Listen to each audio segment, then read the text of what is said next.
Hello, today it is the 21st of October, and today we'll be talking about the Kherson, Orikhiv, and Avdiivka fronts. Let's begin by looking at Avdiivka, where Rybar were again the first to report on the movement of Ukrainian forces across the Dnieper River. We'll look at the area in question now. What Rybar said is that on the early morning of October 19th, that Ukrainian assault groups supported by two sabotage and reconnaissance groups of the 35th Marine Brigade, which is that Marine unit that I was talking about that was moved from the Velika and Orikhiv sector to the Kherson Front along with the 36th Marine Brigade. So it now is clear that the 35th Brigade is now involved in multiple different axes of attack across the Dnieper River. So what Rybar said is that they were able to cross the Dnieper River and attack the Russian-controlled village of Krinky. What Rybar claims is that the Ukrainians initially were able to take control of this land over here, but following a Russian attack using artillery and aviation, followed by an infantry counterattack, the Russians were able to regain the areas that are now marked in red again. But that despite this attempted Russian counterattack, the Ukrainians still controlled the northern houses within the village itself, located within this blue rectangle. Ukraine's crossing and entrance into the village of Krinky was confirmed by a video released by the Russian side showing an FPV hitting a group of 4 Ukrainian troops near this specific agricultural facility on the 19th of October. So here you can see the strike as shown in the video. Russian Telegram channels such as two majors confirmed that the Ukrainians still had a presence in the village of Krinky, specifically on the northern outskirts on the 28th and 21st of October, despite counterattacks specifically by the Russian 26th Motor Rifle Regiment, which is this unit located over here. I talked about them in my last video, and I mentioned that the Russians created in August of 2023 the 70th Motor Rifle Division to fill the void that was caused by the movement of the 70th Air Assault Division to the Orikhiv Sector. And so now we know that this specific division is engaging Ukrainian forces on the front line, that they attempted to counterattack and push the Ukrainians out of their new positions within Krinky. And what was reported by the Russian side is that this specific regiment attacked the Ukrainian positions with 4 different tanks and with infantry, but that the tanks were forced to withdraw due to the Ukrainian artillery fire. It's also noted by Russian channels that the current assaults by the Ukrainians across the Dnieper River, landing in different parts of the river and creating different bridgeheads, that this time around there is a heightened intensity to these Ukrainian assaults and a use of more manpower, which could show that the Ukrainians are trying to gradually find areas across the Dnieper River that can be used to create bridgeheads and create permanent settlements for Ukrainian forces that could be used to move in additional men and equipment over a longer period of time. I'm not saying this will happen, but the hope of the Ukrainian forces when trying to do all of this in establishing multiple different bridgeheads, like the one around Krinky, the one around the Antonovsky Rail Bridge, which is around here, or the ones that were previously around Kozachi Lahori and around the Kherson city, the goal would be to eventually consolidate all of these bridgeheads together. And in that way, there'd be a strong Ukrainian formation that could be used to flank Russian troop clusters. The most notable Russian troop cluster in this region is the city of Oleshki, where you have a lot of roads leading into it and a large amount of Russian units stationed over there, and also to gradually degrade the Russian logistics, which you could see on the map using all of these different roads. So we'll get that in a second, but I want to focus now on the bridgehead that was created a few days ago across the Antonovsky Rail Bridge, where we now have videos that confirm Russian grad shelling of the Ukrainian forces near the rail bridge, which again confirms that the Russians are still firing onto Ukrainian positions, which implies that the Ukrainians have not fully withdrawn from their bridgehead around here, and that they're still trying to use what remains of the rail bridge as a sort of cover from the Russian shelling. So here you can see that specific shelling by the Russian grad in the above video. On the 20th and 21st of October, reports of fighting were mentioned around Pischanivka, but the Russians do still control the village in its entirety, nothing from Poima in the past few days.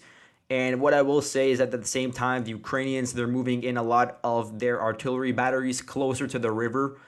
And the thing about the Ukrainian side of the river is that it's generally on higher elevation than the Russian side of the river.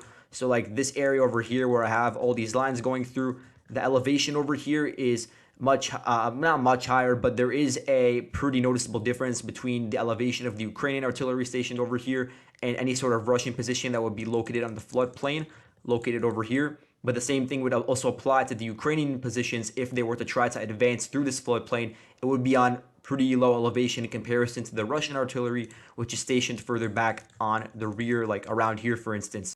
In this video that I'm going to click on, you could see the Ukrainian efforts to target the Russian equipment making its way from the rear to the key city of Oleshki.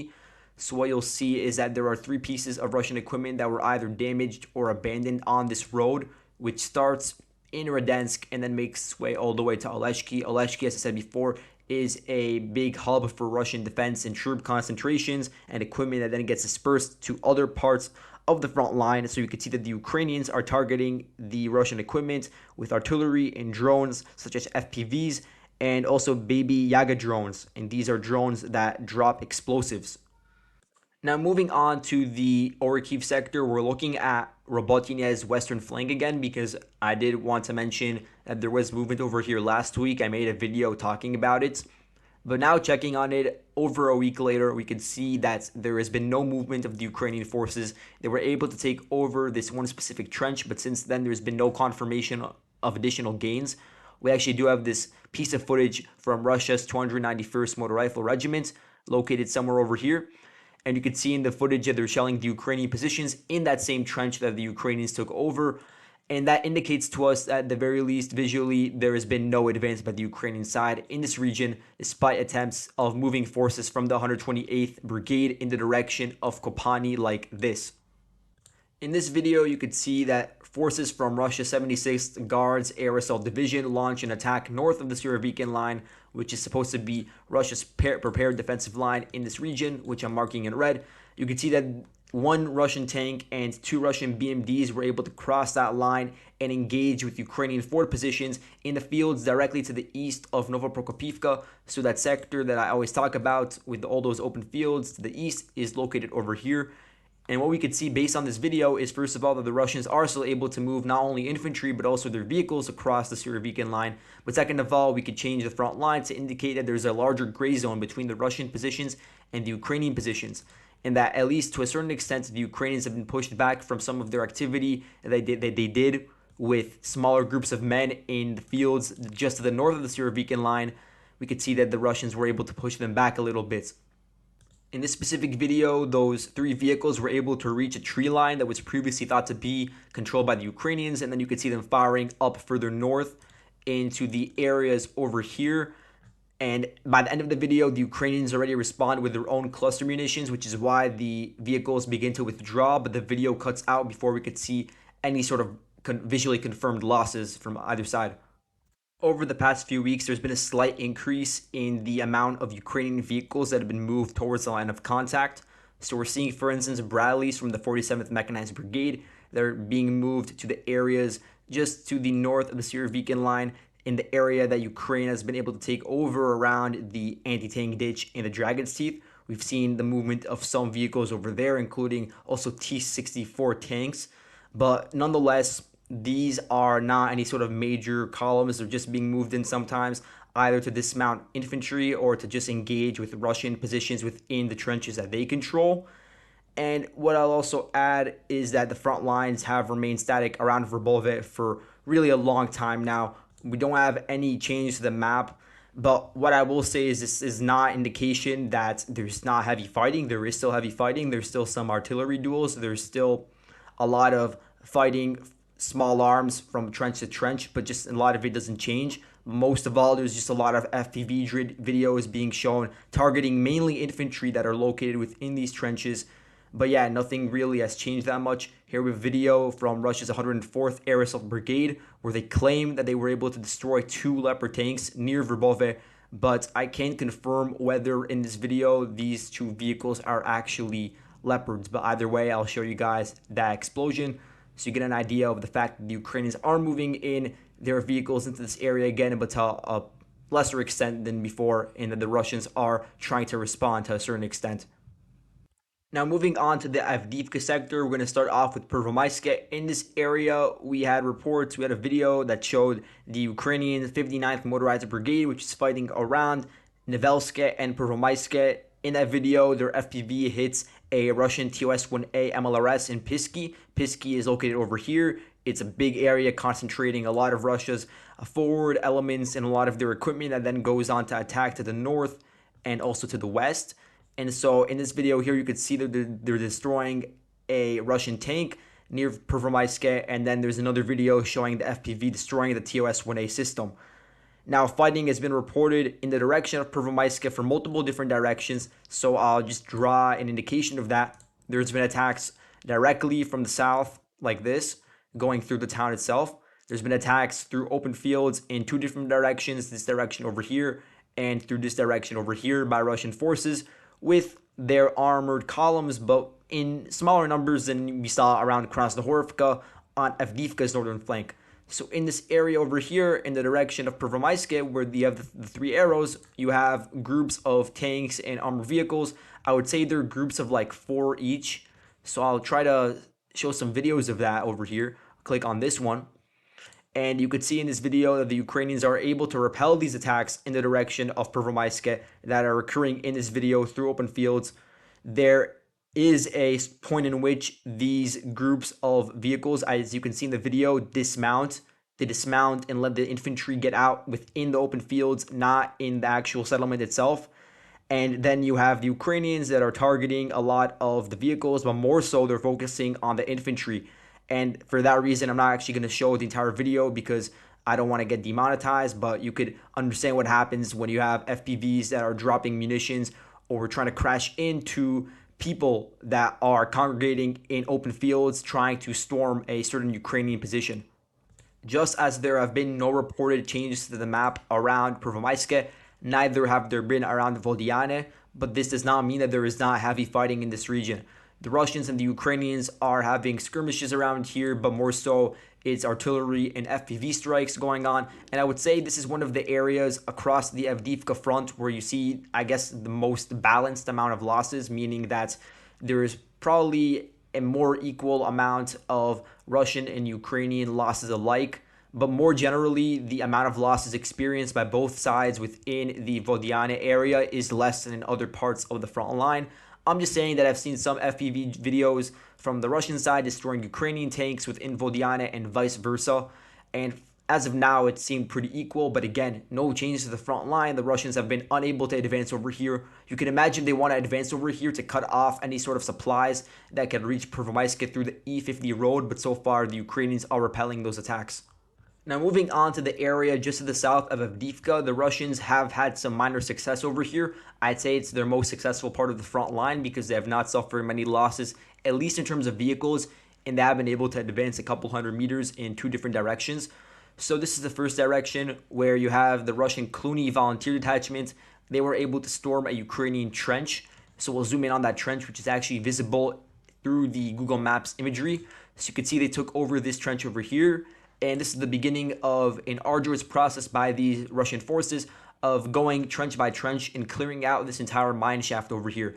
This is an extremely fortified area right on the line of contact that the Ukrainians are holding on to for as long as possible in order to degrade the Russian manpower and to also continue to allow the Ukrainians to build up defenses further north within Avdiivka itself. So this is why they're fighting so fiercely for it. But the Russians do need to take over this specific mine shaft if they want to have a chance of advancing along the T0505 road into Avdiivka itself and also towards the road system that is connecting into Avdiivka. So they've now made the first step into doing that.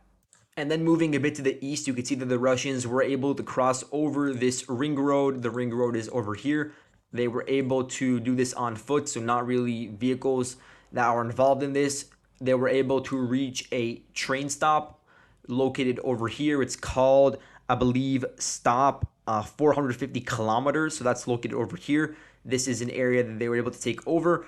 And it's a couple hundred meters away from this resort, which is called Tsarska Ochota. So this is a local goal for the Russian forces in this area as they tried to infiltrate into the southern outskirts of Avdiivka, which I would say are the second most fortified part of the entire Avdiivka area. The most fortified area is the coke plant over here, but this area is also extremely fortified with a lot of different mine shafts, not just this one.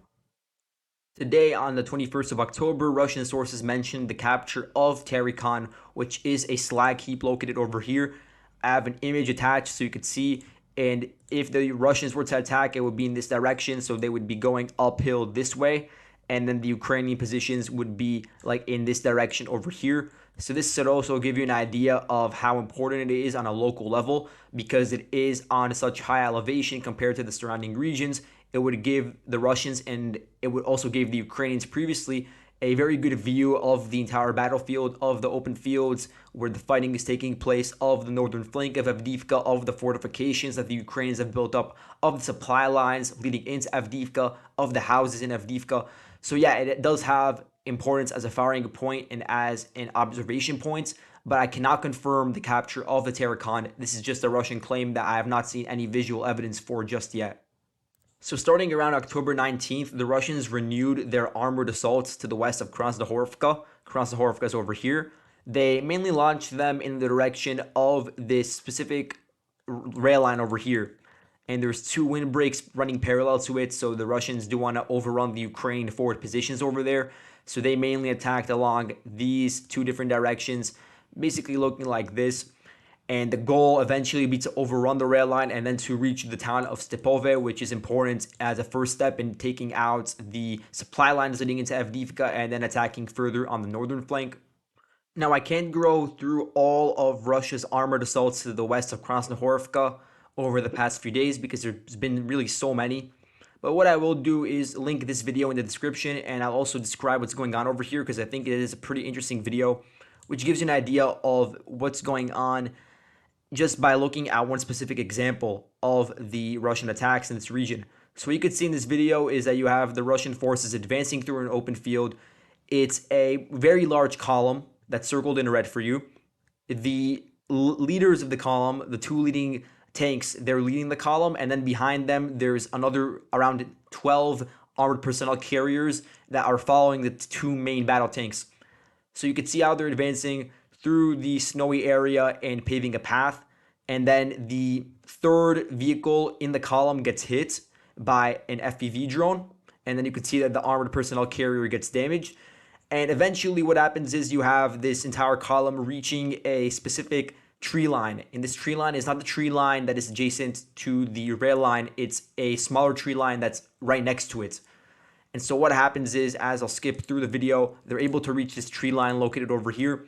At that point, the two tanks, they circle back and they try to go back in the direction of Krasnohorivka. And then at the same time, you have all of the different armored personnel carriers that reach the tree line and they dismount infantry over there. Because the goal, of course, as I said before, would be to storm this area and then advance towards the rail line. Now, at the same time that the Russians are dismounting their infantry, you could see how the Ukrainians begin to shell the Russian positions, including with the use of cluster munitions. So those cluster munitions not only target the dismounted infantry, but also the armored personnel carriers. So those vehicles begin to withdraw as well. And then you have this issue where some of the infantry wasn't dismounted yet, so they're able to get out of it. Some of the infantry within those armored personnel carriers nonetheless are targeted by the cluster munitions and by the different attempts of Ukraine to use firepower to target the Russian side. And then you have a lot of the infantry that are located in this area that were dismounted and are left alone. They don't have support from the vehicles anymore, and they're hit by all these cluster munitions that you could see in the video. And then the issue is they're just without a total lack of cover, so they're being fired upon by the cluster munitions in the open fields. They have no place to hide, and so then they try to retreat using the same direction that the vehicles took to try to make it back to Krasnohorivka. I won't show that part in this video, but you could see it for yourself. And you could see how the entire assault ends with casualties, both in terms of vehicles, but also in terms of personnel. And this is just a microcosm of what's happening at a broader level. So I'll show this on the map. The vehicles advanced through this area over here. They reached this tree line. And then, as I said before, they tried to retreat backwards, including the infantry. And you could see how a lot of Russia's damage has occurred specifically within this one open field. And again, that's all a part of the factors that we talked about in previous videos about why the Russian assaults have failed due to numerous different Ukrainian attempts at pushing them back using their 110th Mechanized Brigade and two territorial defense brigades in this area. Also, there's a chance that there's a lot of landmines in the open fields in between the Ukrainian positions in the rail line and the Russian positions that are to the west of Krasnohorivka. Now, in terms of the total losses, I don't want to give a specific number, but I'm going to give out estimates that I've seen. The most conservative claim that I've seen coming from a pro-Russian source is that there are 20 losses, and I say losses, not destroyed, because there is definitely a difference. 20 losses in terms of armored vehicles that were confirmed. Then in terms of actual visual confirmations that were claimed by other sources, and there's actually a very good thread about this that I'll link in the description, there were at least 29 Russian losses around Novomikhailivka, so that's not related to the Avdiivka assaults, but it happened around the same time. And then another 85 losses of Russian vehicles around Avdiivka. And some of these losses may be old. As you guys know, there was the post by Deep States where they showed that around the Krasnohorivka area, there were over 60 vehicles that were claimed as losses. Some of those were old. Some of them you could see are on this road over here. So you could tell based on earlier footage that they were destroyed in previous incidents from last year. But either way, the numbers are still pretty high. But what I do want to stress is that when I say loss, some of that is of course destroyed, some of that is damaged to a pretty high extent, but sometimes that could be light damage, and sometimes it means the vehicle was just abandoned in a certain assault and might still be in the gray zone. And so there's still a chance that it could be recoverable by really either side if they're able to advance in that region and then take back the vehicle. So I do want to keep all of that nuance in mind when we're looking into the situation over here. And so guys, thank you so much for watching, and I'll see you guys in the next video. Goodbye.